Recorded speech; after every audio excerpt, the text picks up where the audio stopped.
I mean, it's communism. It doesn't work. Hey, Sorry hey, hey, about you're the moderator. You can't be on. Why, Be quiet. Look, why I'm is sorry. DJ I couldn't help moderator? myself. Alright. Why? Welcome Listen, everybody DJ's the to fucking mod, dude. We have to obey him now. He has moderator privileges. He does anything to me welcome on this server, I'll do everybody something to my to the server. communism debate. Shut up, Greg. This debate will be starting 1 minute ago. All right, Be yeah, you do it. everybody who is not participating, please mute themselves. Looks like that's already done. So, you want me to give my 5-minute speech first? All right, I'm gonna go ahead and do that. I think he's still getting his phone. Oh, is he? Oh, were you asking? I thought you were asking Green. I thought he was here. Oh yeah, no, I'm ready. All right. So, I do think communism leads to authoritarianism. So, and why I do think that is for a couple of reasons. Firstly, the ideas they promote are expected to be accepted uncritically as true. And when you think you are uncritically true, you think you are immune to criticism. And that always leads, especially when you get power, that leads to you being authoritarianism. That leads to you, so because of their conviction in their own righteousness, when they achieve a critical degree of power, dogmatic ideology groups can easily cross over to becoming maniacal, tyrannical, totalitarian, and ultimately authoritarianism. We can see this with Stalin's Great Purge. And discourse with them is futile. You can't change an authoritarian's way. You can't change an communist government's way before they become authoritarianism, because the discourse is futile due to them being a one-party system and the imperviousness to criticism. I also think from historical examples, such as China, Russia, Cuba, just to name a few, we can see that this is true. And I concede my time. That you concede your time for your opening argument? Yep. I mean, you still have like 4.5 minutes. Are you sure? Yes. Okay. Or Green? Okay, so I will, by the end of this argument, have proven that capital represents all forms of abusive power in the world, and the attempts of communism have only brought about increased personal freedoms. We can start by defining authoritarianism. It is not possible to have any form of organization without some form of authority. But authoritarianism is a thing we don't like. It's bad. So it would be defined as specifically strict obedience to authority at the expense of personal freedom. For all of human history, people lived in a form of primitive communism.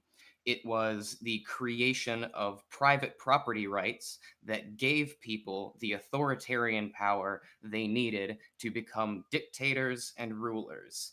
The most effective authoritarians on the planet recognized that communism was inherently against their interests of power and have been getting more powerful and authoritarian by using more capitalist and less communist means. I am speaking, of course, of China, which you know a lot about. Your point that communist ideology is not critical and dogmatic, I find completely false, with a totality of theory by educated philosophers that all disagree with each other and agree on the very basic principles of labor value theory.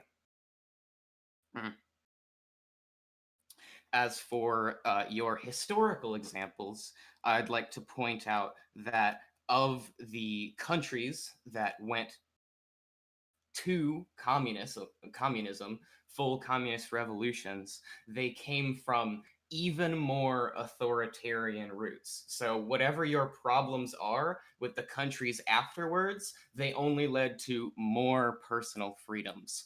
Poland was a dictatorship. Russia was a czarist dictatorship. Albania were Italian fascists. Lithuania, Hungary, Romania, all of them were fascist regimes. And Cuba was a US-sponsored dictatorship, which once again proves how the capitalist markets are the true drivers of authoritarianism. When these revolutions take place, there are several threats to the powers of communist states, and the threats from within have found to be less authoritarian in their, especially their economic means, but also their governing means.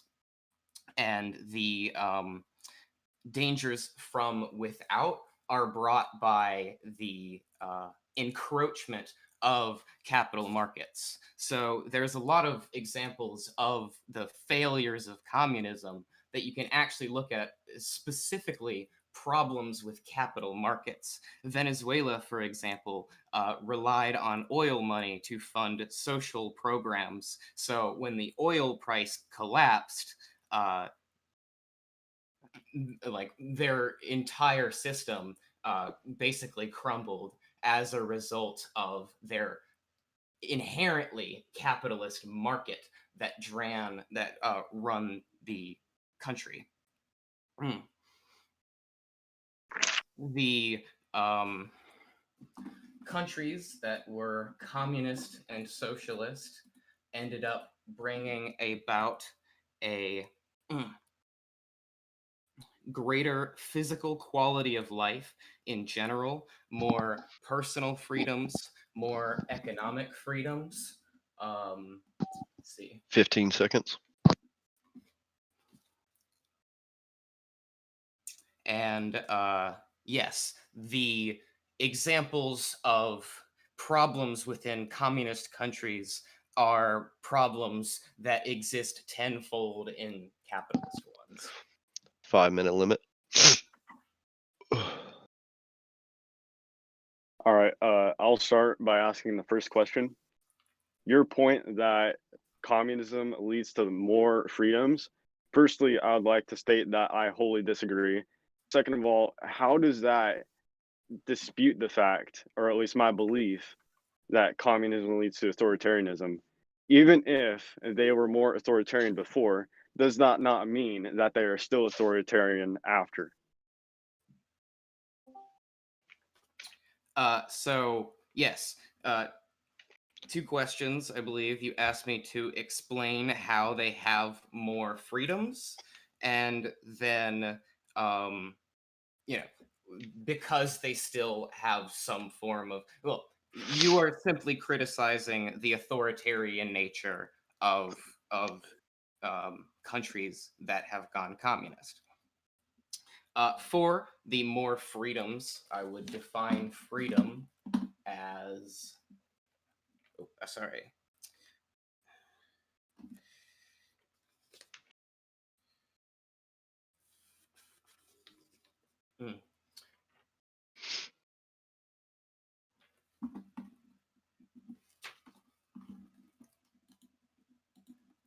It would be forms of abusive power that are. Oh, sorry. I'll do this. As the absence of subjugation to foreign dominion or despotic government. And I would counter that there are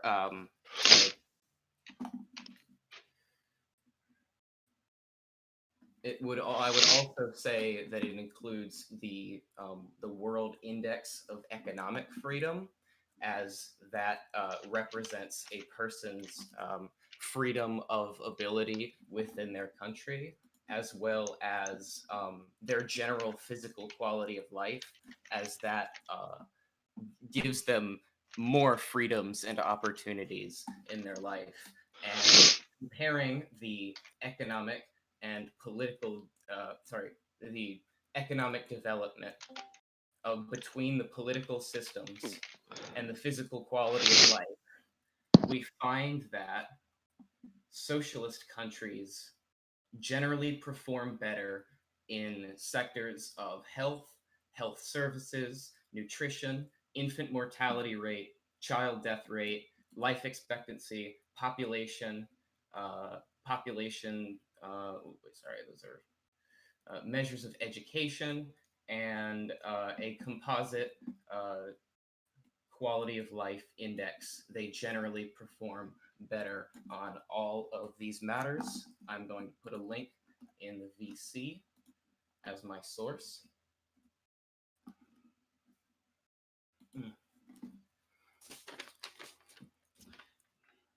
As for the authoritarianism of said governments, they gave more personal freedoms, as I stated, more economic freedoms, as I stated.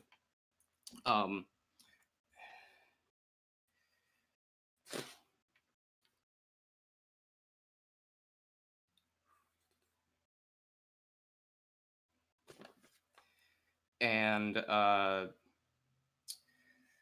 there is not an inherent like anti-democratic nature to communism. The successful and many early forms of communism were quite free and democratic. It is in response to the encroachment of outside authoritarian capital markets, or the succumbing to those markets that eventually bring about the authoritarian outcomes of these situations. I concede my time. Worm, 3 minutes. So first, I'd like to point out that in the beginning of your statement, you basically agreed with me. This is your quote. You criticize authoritarian natures of countries that have gone communist. So how is that not a concession of my point? Secondly, you say that. Okay, so here's what I want to say. Lenin's work is like the hypothesis of how communism should operate. But when we test that hypothesis, what really turns out is that we have a centralized government that has created a new bourgeoisie. Sorry if I said that wrong. That have become very authoritarian. They are a centralized economy. They have a strict obedience to authority. You say that communism, when communists turn, sorry if I'm misquoting you on this, when communist countries become more strict, it's because of outside sources. And, oh shit.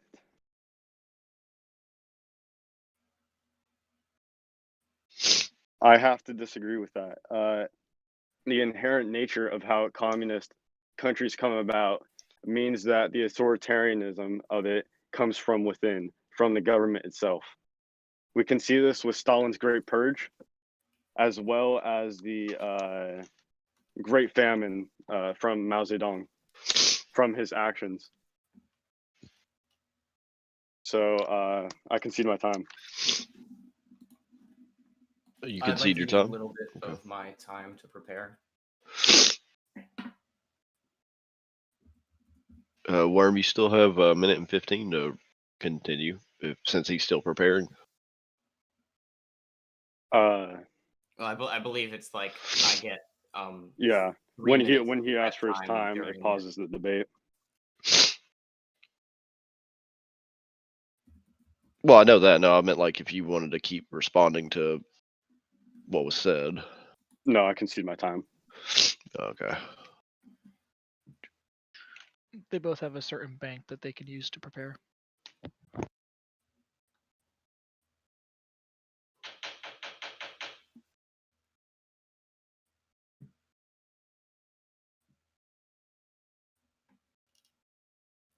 Thank you for asking that question, Jake. I had no idea. No problem.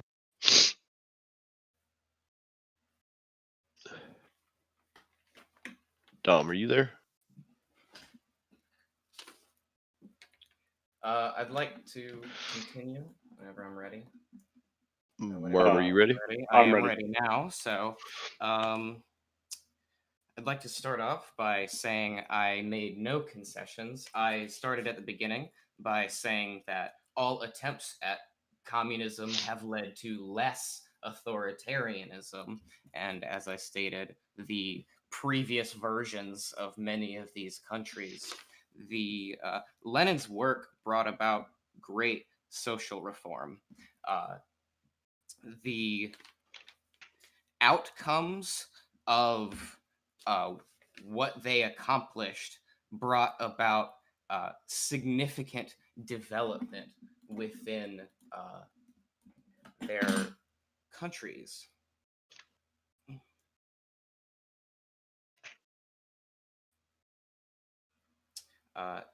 It gave them the freedoms of healthcare, education, full employment, rough income equality,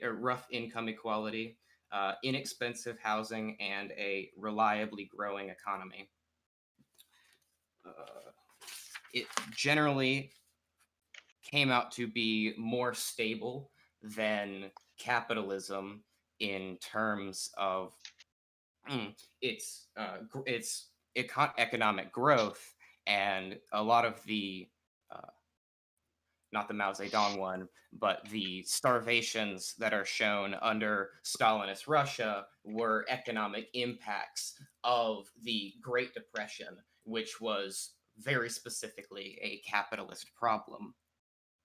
I'd like to point out that, of course, communism has never been fully achieved, and communism in nature is the purest form of anti-authoritarianism, in that it brings about a dissolution of class states, of private property, and of full freedom of labor.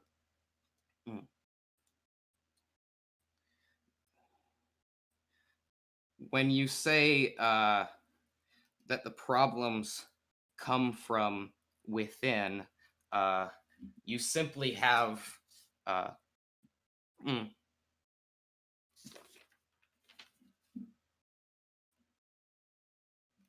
20 seconds. Okay.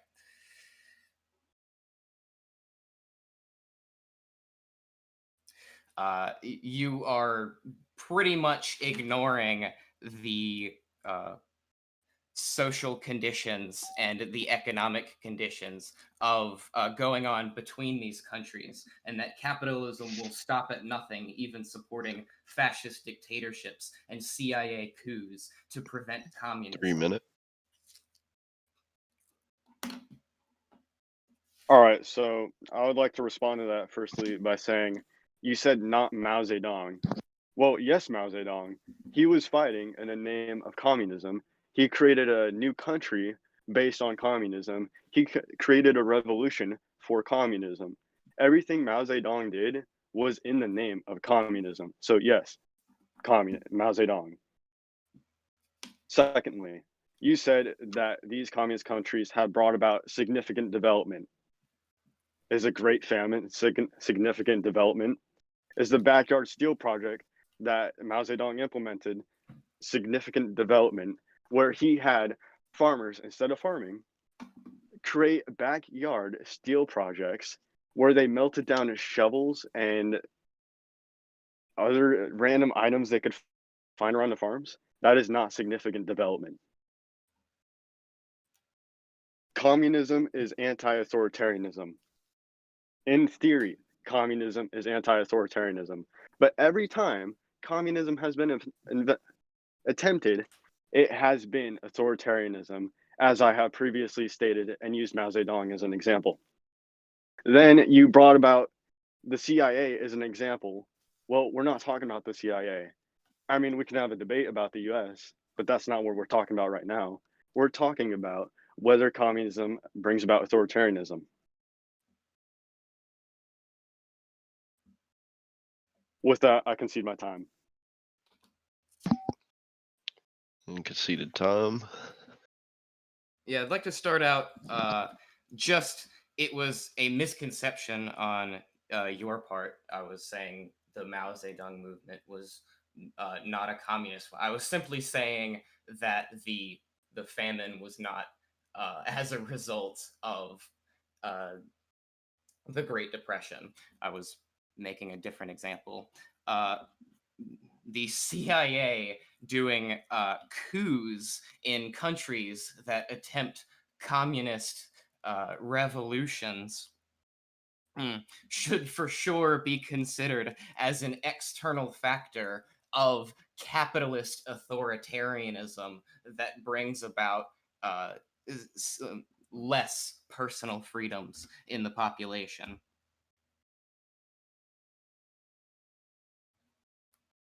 That will be my time. Worm. Okay, so I'd like to start out by saying, you said famine was not a result of the Great Depression. You're right, it wasn't the result of the Great Depression. What it was the result of was a communist regime that had a centralized government that, if it was capitalist, someone would have been able to tell Mao Zedong, hey, that is hecking stupid. We shouldn't do that. But instead, because it was a communist dictatorship, they went along with it because no one could stand up to him. CIA coups, there was never a CIA coup in China. There was never a CIA coup in communist China. South America, there definitely was. And we can argue about that if you want to. But the topic of China, there never was one. There was never an external factor in communist China, except for when we opened up the market to China. And then they turned capitalist because they realized that communism could never be really achieved because it simply can't compete with any other form of government. I concede my time. China has only grown more authoritarian and more totalitarian as they have moved towards capitalism, by your own admission. The one example of China does not represent the ability of communist countries to fully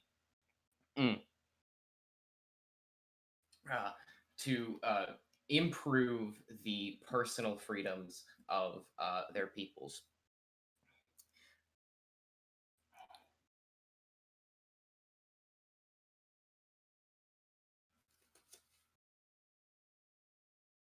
I can see my time.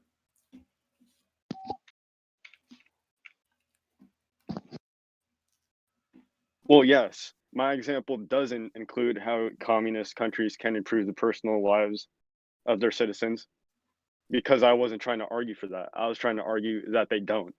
So that's why I brought up that example.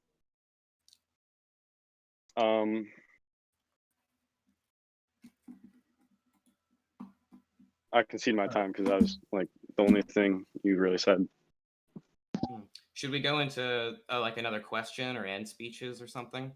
Yeah, you can ask the next question since I asked the first one.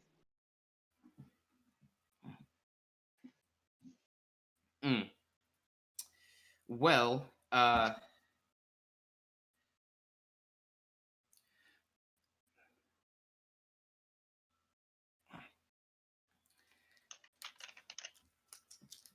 if communism inherently leads towards authoritarianism, as you do believe. As I have stated, well, it depends on your interpretations. Oh God. Actually, let me get some of my time to prepare. All right.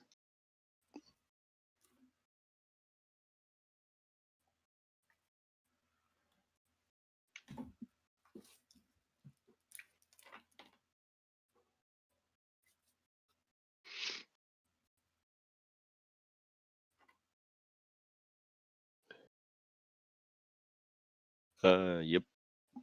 Is that my time? No, you're a minute in so far.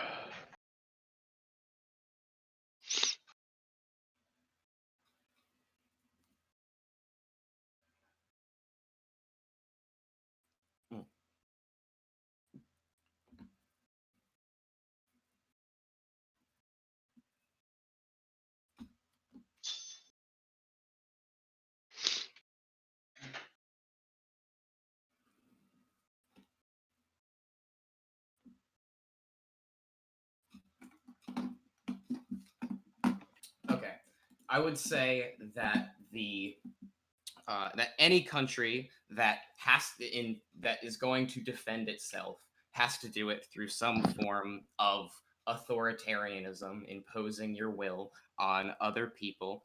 But the method of defending a country through a decentralized military has been proven possible through Vietnam and the.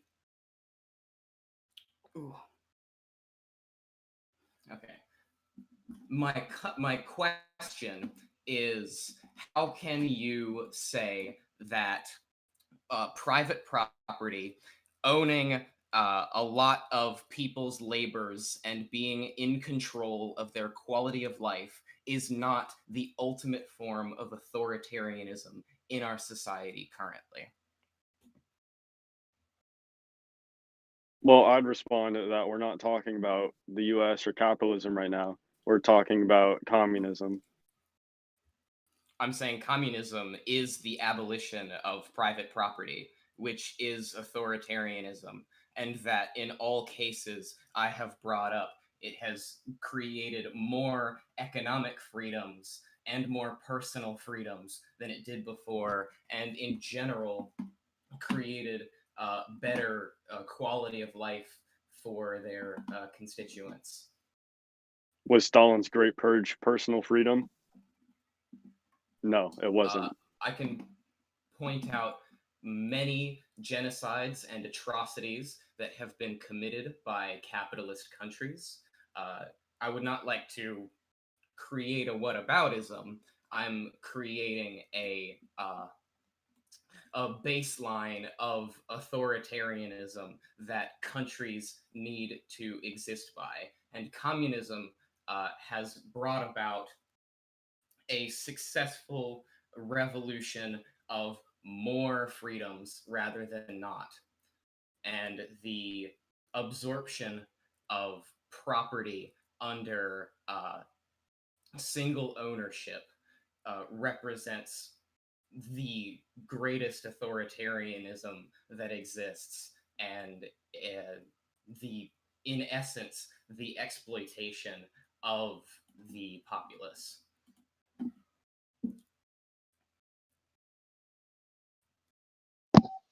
Is that a Well, Yeah, that's my time. okay? Well, I was making sure you So- were conceding. End speeches.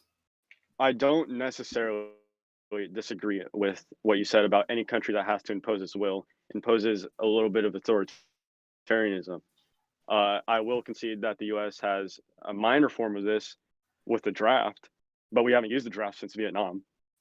And secondly, even if this is true, but why is it that every communist country, not just some, every communist country has always had some form of dictatorship?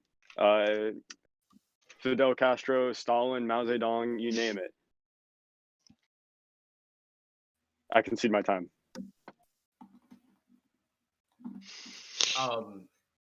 It depends on what you mean by dictatorship, because this was a very broadly used term, like the dictatorship of the proletariat per se, and that represented the workers being in control of the state. So there definitely it's not every communist country has turned into a totalitarian one.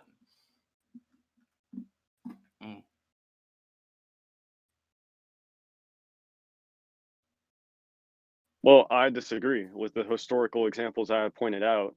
We have seen that it has. I like to talk about China a lot, so I'll use that again.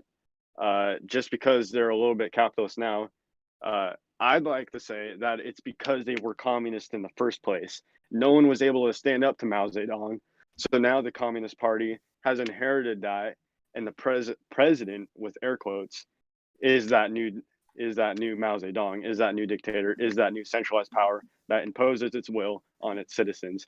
Unlike the U.S. government, where someone can stand up to the government itself because of the separation of power. With that one-party system, you simply cannot do that. I think you're confusing the subversion of communism by authoritarian totalitarians in the terminology of the one-party state. It was supposed to be a purely democratic state, more accurately, a no-party state, where everybody has equal democratic freedoms to express themselves. So once again, communism being about democracy and personal freedoms inherently.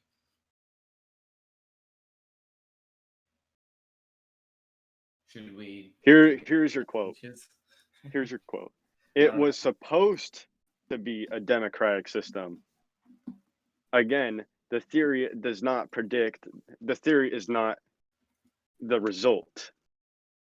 The result is that we get a centralized power that imposes its will on the citizens with no repercussions.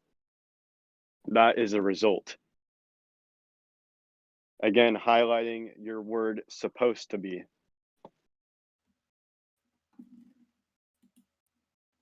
I concede my time.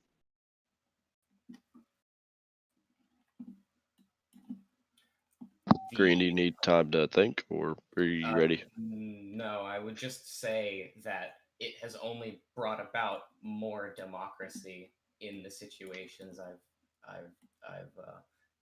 put up.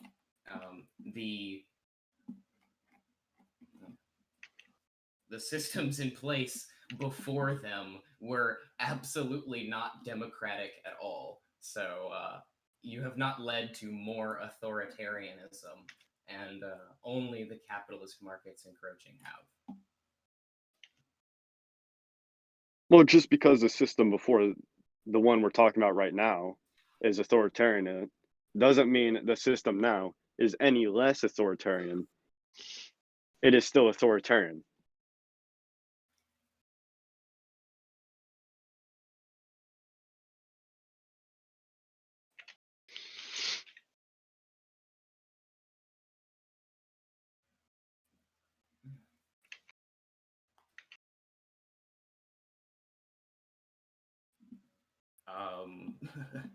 Sorry, give me a second. Are we just gonna keep back and forth? We can move on to the end speech if you want to. Yeah. It would be, I would simply say that the authoritarianism has been brought about by outside influences of capitalist markets creating situations in which they were required to defend themselves through sometimes authoritarian means, but none of these countries have ever achieved true communism, and saying that they have only brought about more authoritarianism completely neglects their impact on history.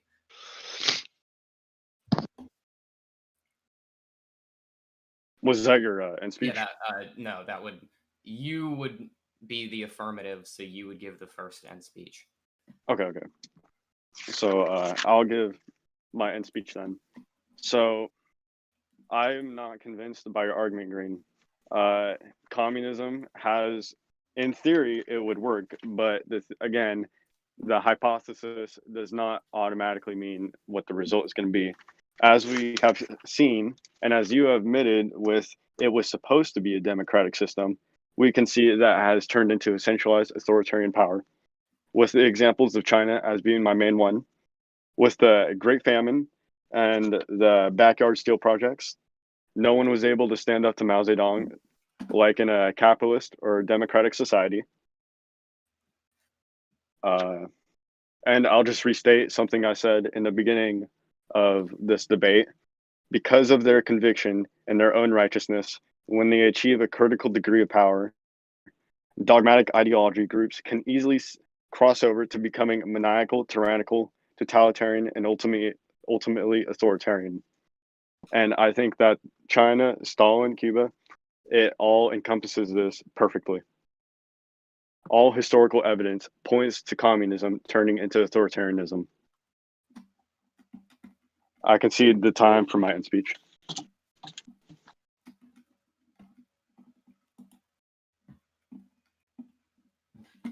Green, do you need to use time to think? Just give me a couple seconds.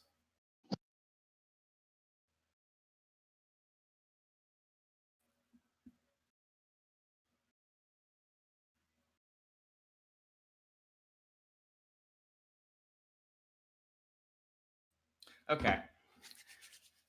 Throughout the duration of this debate, I have demonstrated that private property and the ownership of the means of production and capitalism, in essence, is what brings about all authoritarianism within our world. And communism, in essence, being the liberation from those powers that are held over us, represents the cure to authoritarianism within the world. Economic democracy, abolition of private property, these all bring about better outcomes and more personal freedoms in terms of quality of life and economic freedom, according to the Index of Economic Freedom.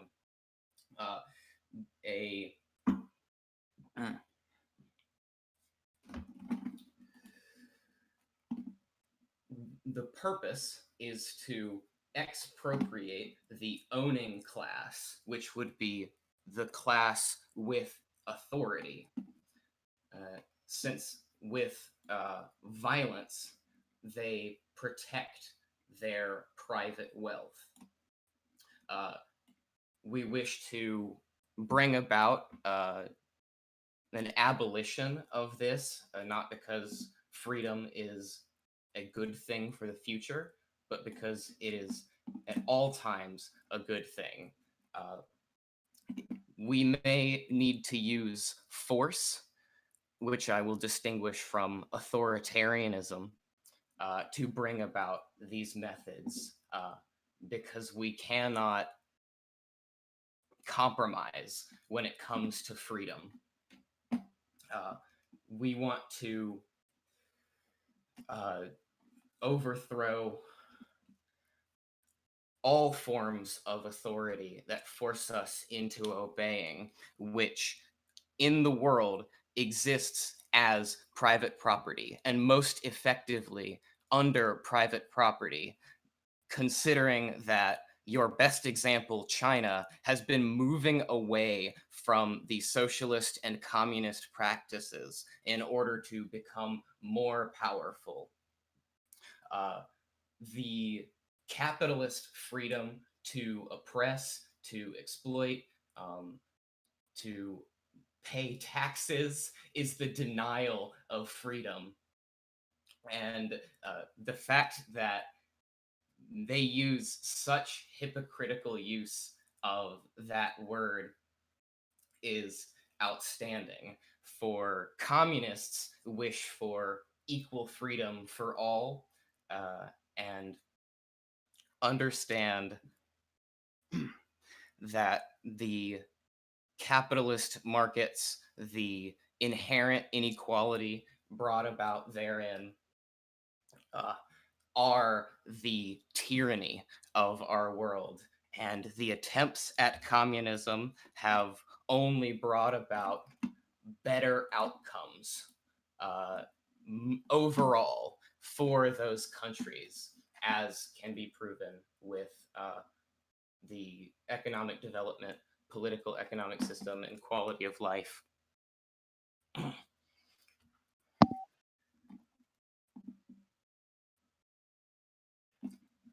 All right, I think that wraps up the debate. So anyone who wants to participate in the discussion can. Yep. Oh wait, do we pick a winner now? Oh wait, Jamie. Jamie was the judge. You were supposed to get a 5-minute for your end argument, correct? Yes. Okay. Yeah. You Good still to go. have 59 seconds left. Yeah. So Jamie, Oh, what's the result? Communism is anti-authoritarianism in nature. It has only brought about anti-authoritarian means as a whole, and its continued effort brings about better personal freedoms and quality of life in their outcomes. interrupted Robo Jamie. Can I help you? Sorry. Okay. Now I'm done officially. Okay. Sorry. Oh. Damn, I'm tired. I got. I felt like I did Jamie? like I did a lot better than my first one. You both did very well. I'm proud of you. Yes. You both get a nice lollipop. All right, so can I interject now or? Oh, After Jamie. Oh, okay. Jamie still has to decide. wait, All you right. know, and Jamie. Jamie's got to be biased. Yeah. Hey, Worm, did you think I did good in our debate about race? Wait, who I did think- Jamie decide? I'd like to start out by Jamie saying didn't I'm decide not yet. a He's still communist. deciding. Like, I'm actually not a communist. You're a So this is socialist. fun. Yeah. You're I'm communism part 2. So, I definitely think I could have researched more of the South American topics a little more. He's talking. Oh, Worm should have said more, and Green was high off the glue. fair enough. you have to Right. Google Translate. Fucking Cross-buzzed, honestly.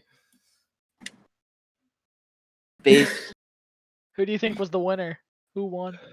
who won, G? I think I won. I had liberal judges. Did he? I think. Who did he say? He said that Green was off the goop and you should have talked more, but he didn't say who won yet. Green, you were indeed off the goop. Yeah. Oh my god. Hold on, Green. I'm gonna give you like a really good argument you could have used like after Jamie because the verdict, because like it's like the #1 destroyer. Worm, you could have just used the argument communism bad. He should have just said communism. Bad. My favorite was because he actually made statements about comply. things. Oh my god. To get rid of Guys, forces I can't hear to Jamie. comply. Jamie, repeat.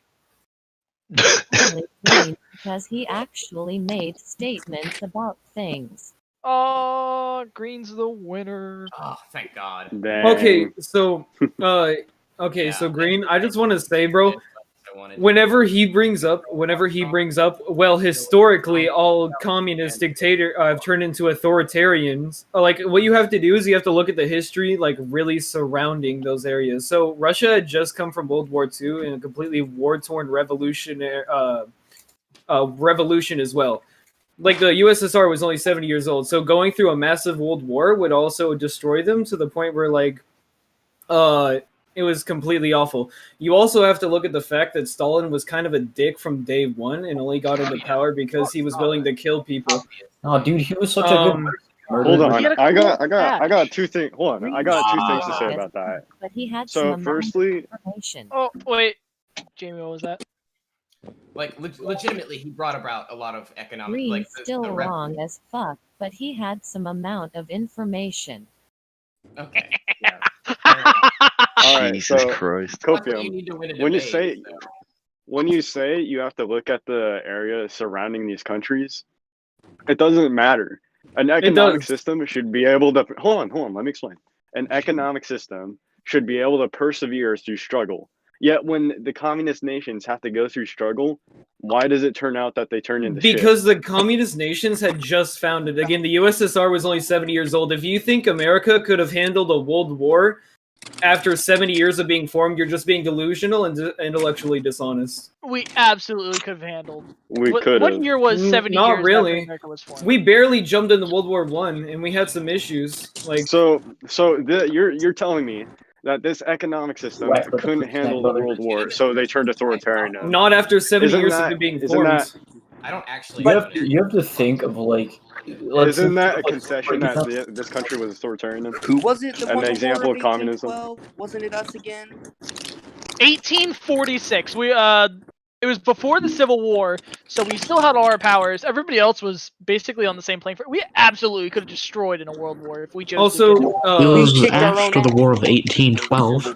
Also, Pink, I'm not sure you're quite familiar with all of the communist and/or socialist countries. For example, Grenada, that was going to be on the rise of an amazing economy if America didn't decide to peacekeep the country and turn it back into a parliament capitalism. I love grenades. So, Like I said, I definitely could have done more research in the South American countries, but I don't think that takes away from the arguments I made because I mainly focused on Russia and China. Okay, so and also the problem with China is that it's always been authoritarian. Like, there's never been a period where it's never been authoritarian. Through feudalism, through capitalism, through communism, like, it has always been authoritarian. There has never been a moment where it has not been. They've always been dicks. Basically. They've always been assholes to everybody else. Like, Japan fucking hated China because they would massacre their people. Let's talk about the Great Purge. You could say the same shit about the monarchies in Europe, yet they're not authoritarian anymore. They're not authoritarian that? anymore because they made policy changes and, like, general, like, idea changes. Yeah, you couldn't do that in a communist nation because of the one-party system. Oh boy. Well, like, okay, so China's philosophy on, like, how they should govern the people really hasn't changed. Just their economies have changed for the most part. Still true. But, like, if you look at, like, I don't know, Europe, for instance, they had, like, huge revolutions within their time. China really hasn't Just had like that, how like, China much of it. did, yet they were able to change their policies and economies, unlike how China was able to. And But not which every of the country two is gonna turned be like into a Europe. communist nation? My thing is, are you gonna do the thing where, like, it seems to be a trend where every time he points out a problem, you go, well, if that problem just didn't exist, like, yeah, no shit. But, like, it did. And I don't mean to, like, be rude, obviously. I just curse a lot. But, like, I feel like you're just, like, kind of, like, taking half a story and then writing the other half of the ending that could have happened.